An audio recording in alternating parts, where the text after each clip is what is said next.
Hello, you're never quite sure when I go outside to make a broadcast what's going to happen next. I've just had a couple of wood pigeons having a frank exchange of views, so if you get all sorts of background noise then we won't worry about it, will we? I thought I was not going to say anything more in relation to forgiveness, but I'm going to say a little bit more, which is sort of related.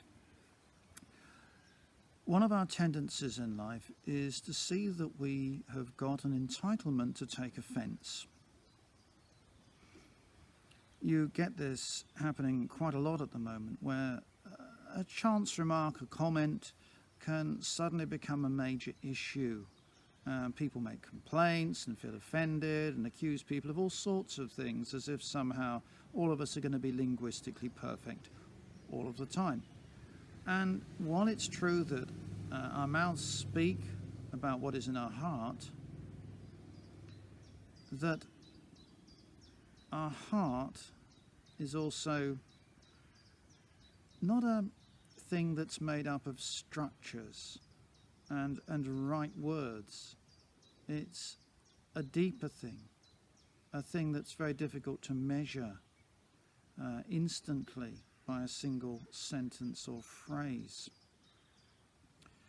As Christians, we are frequently the butt of jokes. We are faced with multiple caricatures, with quite aggressive humour, with unsympathetic portrayals in the media, in the arts, in drama. And the good aspects of Christianity are very rarely portrayed, and the bad ones quite frequently featured. And at that point it would be quite easy to take offence. But what Christians are actually called to do is to forgive. We are called, insofar as is possible, to live at peace with one another. And it's that living at peace with one another that is such a challenge. We are called to live at peace, of course, in relationships, insofar as is possible.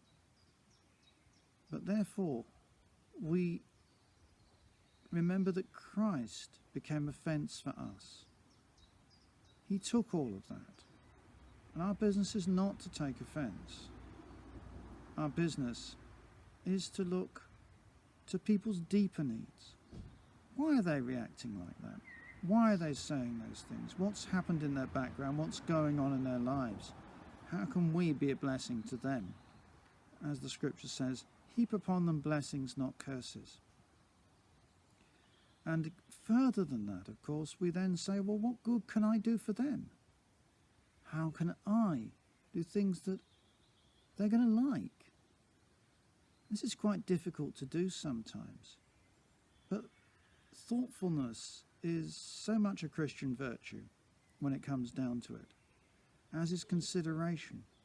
And if we exercise those virtues, then it's remarkable how much we can become peacemakers, which of course is what we're called to be in the New Testament. So pray that the Lord will empower us to do this from his love, so that we can be reconcilers, so that we can bring joy, so that people will think better of Christ because of us. And that's an important thing too to remember. While we need to stand up and be counted as Christians, to maintain Christian morality and biblical values and standards and virtues, our business is to portray them and not to resent those people who do not. We don't hang on to resentment because we've forgiven it, we've let it go. We don't hang on to bitterness because we've forgiven it and let it go. We've not done it on the basis that we deserve, remember, but because of Jesus, because he's forgiving everything that we've ever done, whether we deserve it or not. So as we grow in our Christ-like nature, so may the Lord bless us in not taking offence, but blessing those who are seeking to cause it.